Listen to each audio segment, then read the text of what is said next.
Hello everyone, my name is Kayla and welcome back to Kay's Hidden Shelf where we talk about books. Today I'm going to be sharing with you my spoiler-free review for Becoming a Druid by Mike Mollman. This is book 1 in the Protectors of Brittany series and is more of a classical fantasy, a coming-of-age story that's packed with action, high stakes, a dangerous quest, conspiracy, and twists all throughout this. Now there were several factors in this that kept me on my toes and kept me wanting to read. First and foremost, the author did give this physical copy to me in exchange for an honest review. However, I did go around and buy the audiobook and ebooks so that I could read at night and continue while my husband was sleeping and keep reading in the dark on my Kindle, and the audiobooks that I can immersion read, as I always love to do that as well. Now in this, we meet a young man named Grommy and we follow his perspective throughout the story. He's about 19 at the time we start, and he has a dream of becoming a druid, but there's two things that stop him or get in the way of this. First being himself, and the second being a mind-controlling mage. The first one being himself is largely due to him being quite talented as a druid and what he can do and his knowledge, but he also has quite the hubris and quick tongue to match.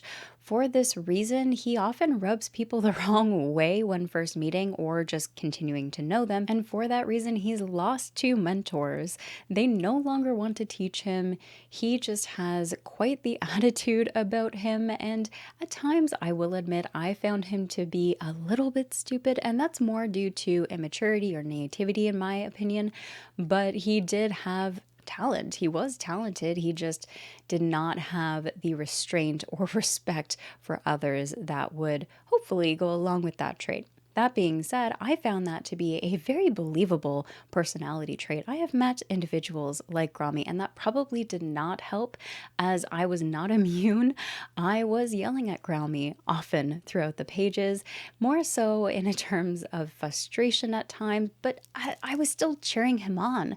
Despite his personality, despite all of that, I still wanted to see him succeed because he is such a good character. There's so much potential there, and I think that speaks volumes. This just shows me that the author did a phenomenal job with working on this character and his arc overall. So after Grommy loses his 2 masters, there's only one individual left who's willing to really take him under their wing, and that's Lord Boswin, another druid. He is interesting himself as a mentor character. I was fascinated by his role in Grommy's learning and his story, and I'll let you read to find out more about Boswin, but essentially he tries to take this difficult student under his wing to see if he will soar. After I believe a year or so, some time has passed anyway, he sends Grommy on a secret mission to find a flower of a myth. The only thing is that in order for him to do this quest, he has to succeed and by a certain time frame. If he does not return with the flower, he will not become a druid as he dreams. And there are a few hurdles along the way, including a tyrannical mind-controlling mage and even his own people who are hunting him down. I love several aspects about this, the first being how effortless it felt to delve into the world of Brittany despite being thrown in.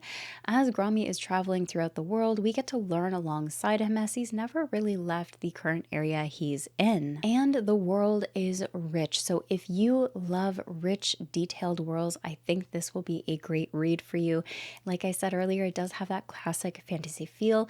There are factions, religious differences, druids, anamorphing, magic, gods, centaurs, and so much more in this. In terms of the magic system, it is nature-based, and it added a sense of realism to the fantasy elements where the magic, the tone, and the intrigue also often reminded me of The Miss of Avalon by Marion Zimmer Bradley, Merlin, King Arthur, those kind of tales. Over the years, I've also done some self-study on other religions, and something that I noticed in this is that there are some similarities to paganism, which was fun, at least for me, because I was like, oh, I knew that one, I know that, I know what that reference is, and that, for me, added a little bit more understanding to the world and how rich and detailed this actually is. Now, the quest itself does feel feel episodic, and it does span several months. As I mentioned, he's also traveling. He's traveling across the vast world of Brittany, and he is also meeting quite the host of characters throughout his journeys.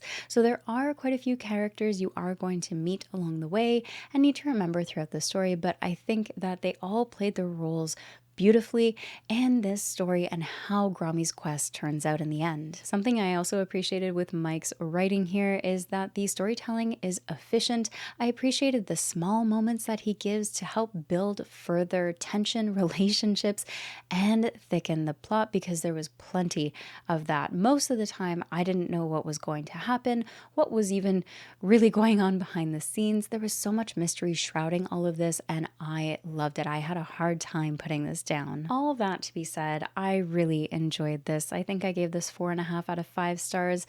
This was such a fantastic entry into Mike's writing, his storytelling, and the world that he's crafted here. It really did have that classic fantasy feel. It reminded me of so many of the stories that I loved growing up, and I think that's just a big part of why I enjoyed it too. It was familiar but new and fresh at the same time, and it always kept me guessing, and I just loved that combination. This is a series I will be continuing. I've got the next 2 books, and I'm going to be getting the audiobooks and ebooks as well, just in case I need to read late at night on my Kindle when the lights are off, or I need to continue cleaning and doing chores, but I can't read the physical copy. I need that audiobook too. So I've got a strategy, I've got a plan, and I will be continuing the journey alongside with Gromy. I do hope you enjoyed this review. I hope you check this out as well. I do think that it would be great for classic fantasy fans, but also those looking to get into classical fantasy as well. I think it's very accessible, it's easy to get into, and so I think it would be a great read for any fantasy reader out there looking for more of something a classic style.